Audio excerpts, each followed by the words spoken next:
Thank you for your kind comments, for watching, and coming with us to our amazing adventure. It's been a lot of fun on this trip, exploring the nice warm weather in Florida versus freezing in Indianapolis, and so many adventures ahead. Disney World was amazing, then to Fort Lauderdale and the Everglades, and finally down to Key West. All packed up, had a great time at Disney's Fort Wilderness Resort, and it's time to leave to the next stop in the adventure. Now heading off to Fort Lauderdale. On my way to Fort Lauderdale, 2.5 hours left to go.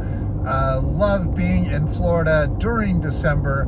It is 76 degrees outside, light traffic. The Airstream is pulling just fine, and excited for the next destination. Just arrived to Yacht Haven Park and Marina in Fort Lauderdale. Excited to see this beautiful site. It's literally a waterfront site. Those are yachts behind the RV, and then on the other side is a dog park. Perfect spot. Happy to be in Fort Lauderdale, enjoying the warm weather. Check out the equipment at the RV park I'm staying at, Yacht Haven in Fort Lauderdale. There's a Brinkley on the right, and then looking over here on the left is what looks to be probably a $5 to $7 million catamaran. This thing is just gorgeous and beautiful in every way. There's a yacht over there and another one over here. Have a beautiful streamlined yacht, probably 40 to 50 feet long, and just amazing to see how well these are built. A Leopard 46 and another beautiful catamaran right next to it. Here we have a fun little runabout. Three 300 horsepower Verano engines. That's the formula for a lot of fun out on the ocean. This yacht is so huge, I can't even get it in the frame. I don't know if I can get Beau in the shot by comparison, but it is as big as a house. It's just mind-blowing how huge this yacht is. There is the Airstream at night, parked between two multi-million-dollar yachts, and this is an amazing campground, and I really love being here so far. I am at Yacht Haven Park and Marina in Fort Lauderdale, Florida. I'm really having a tough time deciding if I like this one better or Fort Wilderness. They're both amazing parks. If you just look at this RV park, you'll notice that the lawns are perfectly manicured. Well, there's a reason for that. All of the grass you see is AstroTurf. There's no natural grass anywhere, yet the trees are all natural. And so this park is immaculate. There's people providing maintenance. They have valet trash service. The restrooms are spotless. This is really a step above in terms of RV parks. How much does it cost? Well, the nightly rate for this season, which is winter, is $160 per night. And they have monthly rates for, I think, $3,500 a month. But you have to appreciate what an amazing RV park this is, because virtually every site is a waterfront site. Not only is it just RV park, but look at this. There's docks and piers, and there's multi-million-dollar sailboats on every pier, and it's just like a sailboat show to see the fabulous construction, the investment that they put into these, and how much fun it must be lived to have this lifestyle. This is definitely a different lifestyle than I'm used to, but it is sure fun to at least get a taste of it and say, wow, if you had unlimited money, maybe this is what life could or would look like. And it is beautiful, it's fun, it's jaw-dropping, and it is immaculate. So great job, Yacht Haven, I am so happy to be here for a couple of days, then on my way to the Everglades. And I'm probably going to take the water taxi service. I wanted to rent a pontoon, but their insurance ran out, so they can't rent a pontoon. And then I'm probably going to do that and go on a city tour tomorrow. So very happy to be here. Love the 80-degree weather, especially knowing that Indianapolis is between 2 degrees and 10 degrees, and how horribly cold it is, and how lucky I am to be here. Here is my site up here on the left. Just look at that. Looks like a $1 million site just by itself. There's my RV, my truck. Look at the patio. It's just fabulous.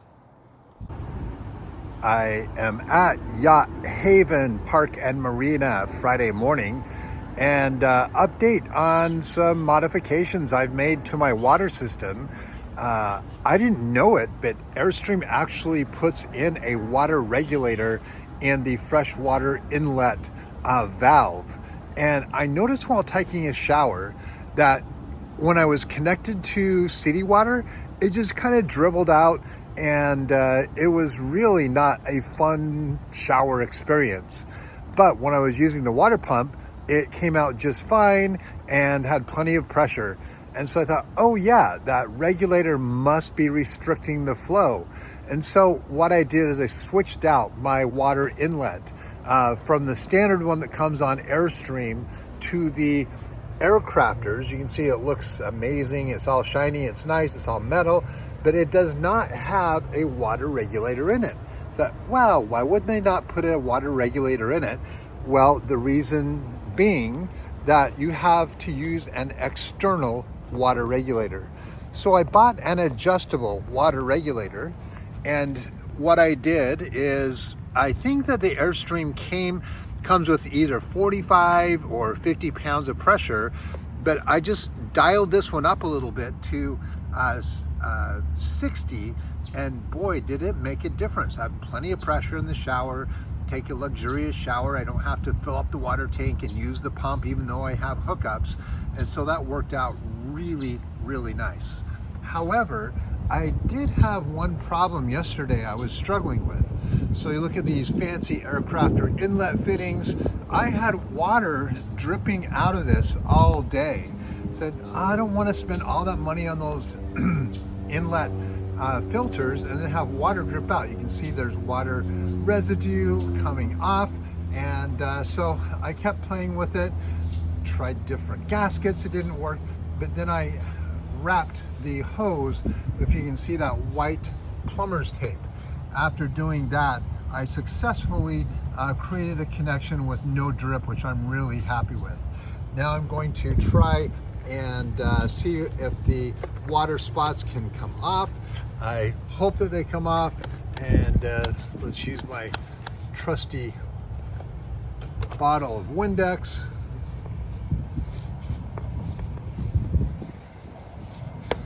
And look at the result. Yeah, so far so good. So very happy overall with the Aircrafter's inlet water filter, water inlet. You can see I had Airstream factory service actually take the black water flush valve, and they replaced that one to be a matching Aircrafter's inlet as well. Very happy with the way they looked out, with the way they look and the way they turned out. And as you can see behind it, I had the upgraded Airstream supply shower. Instead of a plastic door, I now have a metal door, which allows me to pull it down. I installed that wire, so I have a very handy shelf when I do winterizing. I put the air compressor on that shelf and then connect it directly to the water inlet. So I'm really killing two birds with one stone. Very happy with these upgrades and would absolutely recommend them for anyone considering this type of an upgrade to their Airstream. Another upgrade I made to my Ford F-150 Power Boost. You can see that silver metal can. That is a catch can to catch any vacuum system blowback and any waste that would otherwise be thrown back into the engine. And I've driven probably 1,500 miles and used it under heavy towing to bring the Airstream from Indianapolis all the way down to Florida. And so I am just curious. I want to see how much debris has entered that catch can. Let's see if we can take that off. That just screws off. It's a billet thread, so very fine screws. I'm being very careful because I want to take it off, but I absolutely do not want to drop it and cover my intake manifold with oil. So I'm going to pull it open.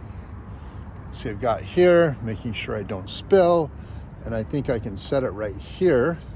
And now let you look inside, and let me see if I can tip it a little bit. You can see that all of that, it's gunk, it's oil, it's residue that otherwise would be deposited on the inside of my engine. So overall, very happy with the catch can. I plan on keeping this truck for a long time, and I want to make sure I take care of it as well as I possibly can and give it TLC to make sure that the engine can last as long as possible. So I'm going to dump this out, clean it out with a paper towel, and then reinstall it, and I'm good to go.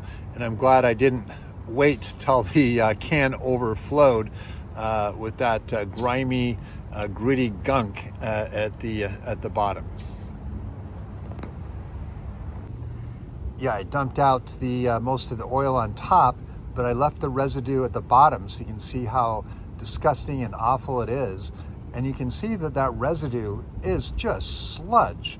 It's milky, it's white, and if I did not have the catch can, all of that would have been deposited in my intake manifold, my valves, and within my engine. Very happy to have it in the catch can instead, so I can clean it out and make sure my engine is as clean and well maintained as possible.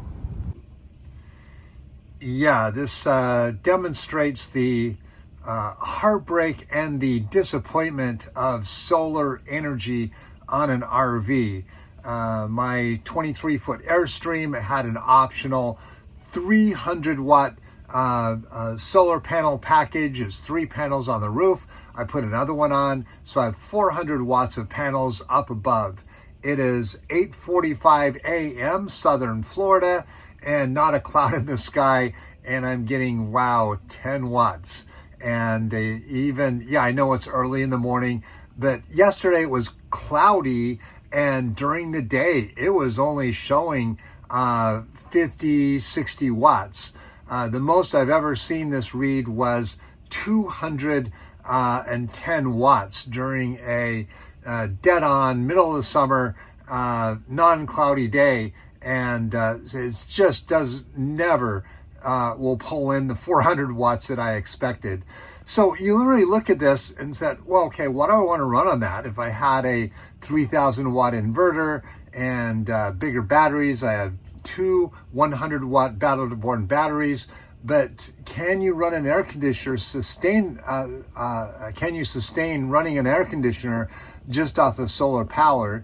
And the answer here is no. Not unless you have a lot more solar power, which I do not have the roof space for, and much bigger batteries, which I don't have the storage space for. It's not practical for me. So what is practical? Well, plugging into a campground is fantastic, and plugging into an external power source, either a generator, and certainly I think I have the ultimate with the Ford Power Boost. I can plug it into the truck anytime I want and have all the power I want. So very happy to see that we have renewable power sources that are becoming more popular on RVs. Larger RVs make it work with larger arrays of solar panels and larger batteries. But for a 23-foot flying cloud, the options are really limited. So I figured out, well, what does work? Very, very happy with the Power Boost. And this goes back to the other graphics I was showing towing on the way down to Florida. My just static energy usage was between 500 and 600 watts. So even if I pulled in 200 watts, I would be losing ground. And that power plug on the 7-way just doesn't cut it either. That's why you see people install direct 12 volt additions between an additional alternator in their truck and the RV. And so I think that power is great. There's many technologies available that allow you to meet the massive power demands of a modern RV. And but for me, solar with 10 watts doesn't cut it, but there are other technologies that do. This is one of the most useful accessories and cost effective. It's a little voltmeter that just plugs into any of the outlets. You can see I'm now have 118 volts, which is fine. One time I had this, I was camping at Brown County State Park. It was the middle of the summer. Everybody had their air conditioning going, and I looked at this meter and saw an alarming number. It got down to 104 volts. That's not enough to run the air conditioner and actually can cause damage to the electronics. And so I was thinking, wow, what can I put into the RV to make sure I don't damage the electrical system if there's low power? Let me show you what I put into my utility closet. Hidden inside my electrical closet is this appliance. It's a Hughes auto former. If it detects a low voltage situation, it has a transformer built inside. It can actually trade amps for volts and boost the voltage back up to a safe level. Very happy I have this level of protection built in, wired into the Airstream. So all I have to do is just plug in to the pedestal, and all of the protection is already built into the electrical system of the RV. In the bottom of my closet is the Progressive Dynamics portable EMS with surge protection. And so what this does is it monitors if I have a condition of power surge or under voltage. It will actually cut the power off to the rest of the RV. So it provides a safety mechanism to make sure that the electrical system in the RV is always protected. The reason it's in the closet back here is because it's one less thing to hassle with when I do the setup. When I plug in, I just plug directly into the post, plug it into the RV. Couldn't be any simpler. And the equipment for surge protection and EMS management is here, hidden away in the utility closet. And before I leave the magical utility closet, there's one other metal box which did not come standard in the Flying Cloud. And that silver box you're seeing there, it is a automatic generator transfer switch. And because I have a 110 volt inlet on the side of the RV and one up by the hitch, it's against code to make it so you can connect them both at the same time and blow out your power system. And so this switch is make sure that only one of the lines is supplying power to the RV at any time. I only have one power cord, so there's no way I would hook them both up, but still very happy that Airstream Factory Service installed this. And of course, they do a great job following all fire codes to make sure that their work is done professionally and correctly, following all applicable codes. Okay, there's something you don't see every day. I am stopped in traffic at a dead stop because ahead of me is a drawbridge here in Fort Lauderdale. Certainly nobody's getting past the drawbridge. It looks like there's a boat that's passing right now. You can see it just passing on the right. and glad they have drawbridges, and never have been stopped like this at a drawbridge before. I hope they put it down, but I'll figure out how long it takes. That didn't take long at all. Look at that. Drawbridge is now going down, allowing traffic to pass. So not so bad, just like a traffic light. I think this is the quintessential downtown Fort Lauderdale. Just look at these streets, palm trees, foliage, greenery, and high-end shopping plazas on both sides of the street. What a great time to be here. And yes, it is 85 degrees. What a wonderful day. So here's another beautiful French bulldog that Beau met.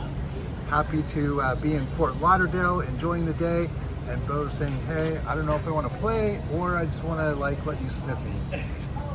This is Beau on the free water taxi, having a great time, enjoying the nice warm weather in Fort Lauderdale. On the water taxi, looking at beautiful downtown Fort Lauderdale. Check out this gigantic yacht under tow going through downtown Fort Lauderdale.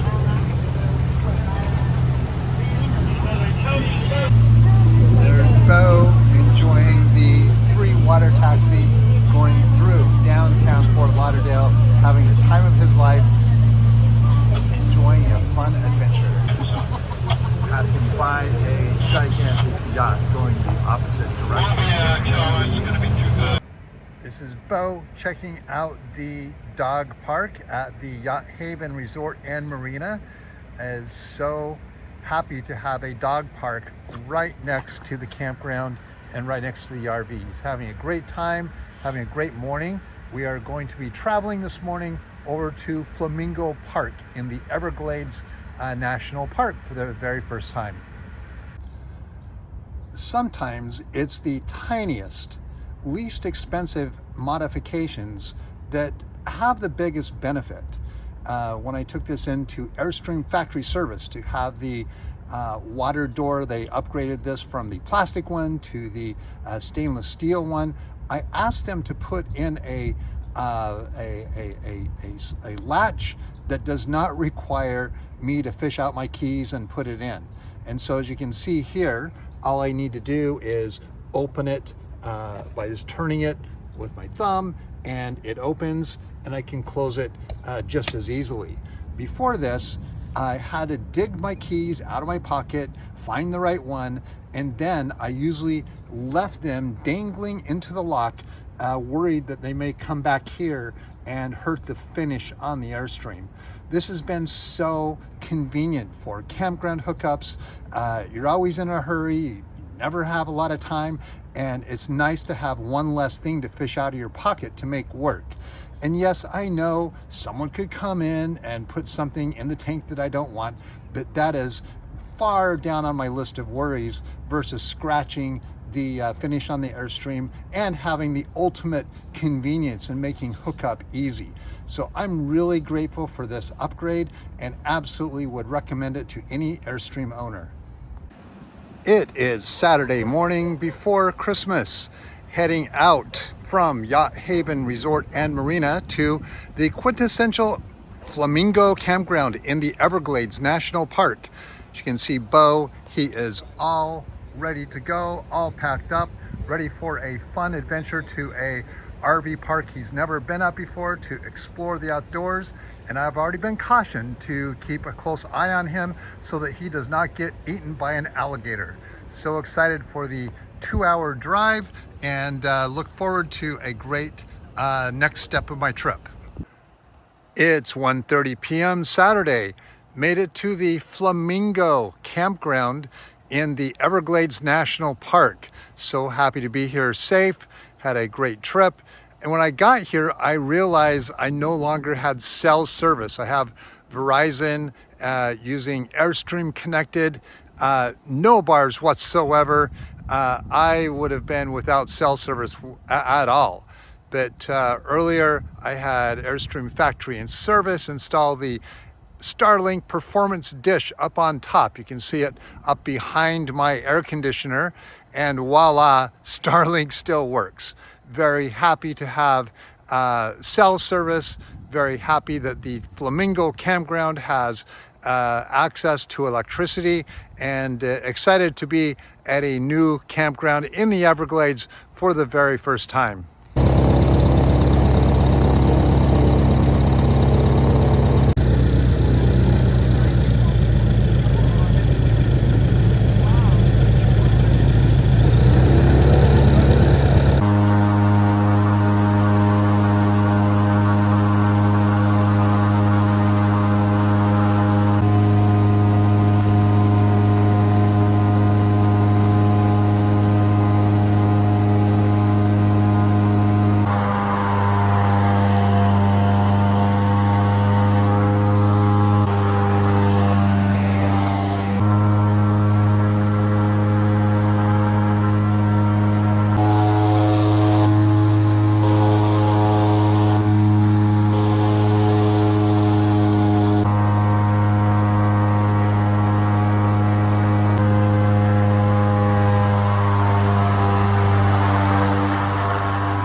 Bloom that bright canary yellow.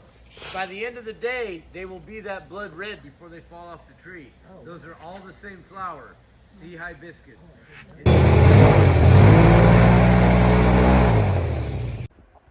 This is Beau, arrived at the Everglades National Park.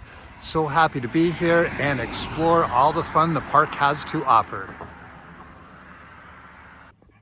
Beau was checking out Everglades National Park, having a great Sunday, having such a fun time exploring and seeing all the wildlife. Walking along the famous Gumbo Limbo Trail in the Florida Everglades.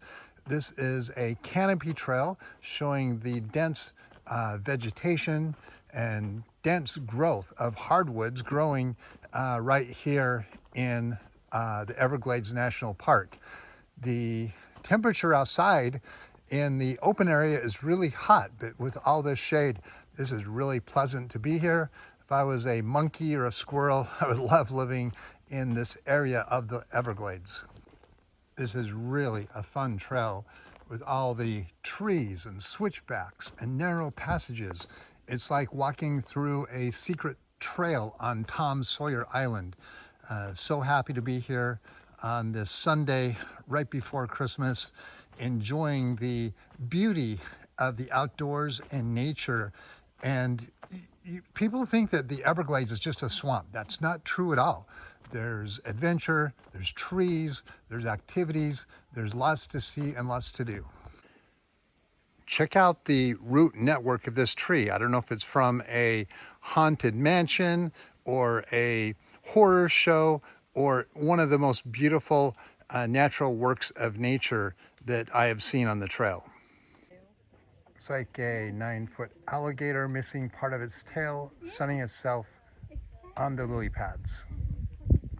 Look at how beautiful the Ahinga Trail is with lily pads, walkways, and viewing decks. It's like a turtle trying to climb the base of a tree.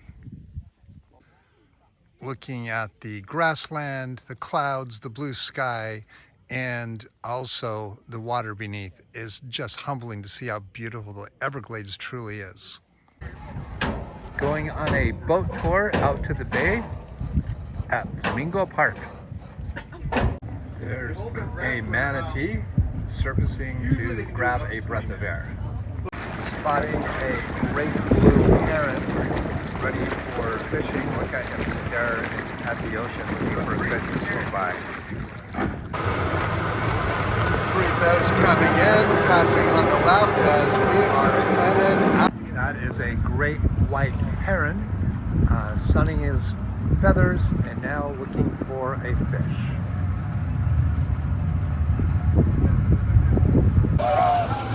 Dolphins following us on the tour boat. Check it out. There's the dolphin chasing our tour boat. There is a whole group of dolphins crossing the wake of the boat.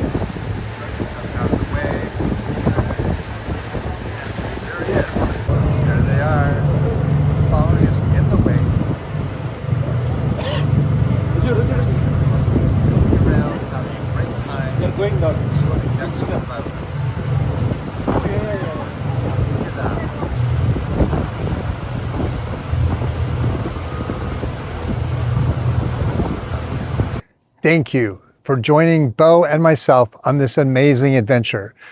Please let me know in your comments things that you liked and things that you didn't like. This is only my third video and I am really bad and I have lots of room to improve. I'd like to show you what you like and help you have as much fun as we are together. Look forward to seeing you on episode number 4.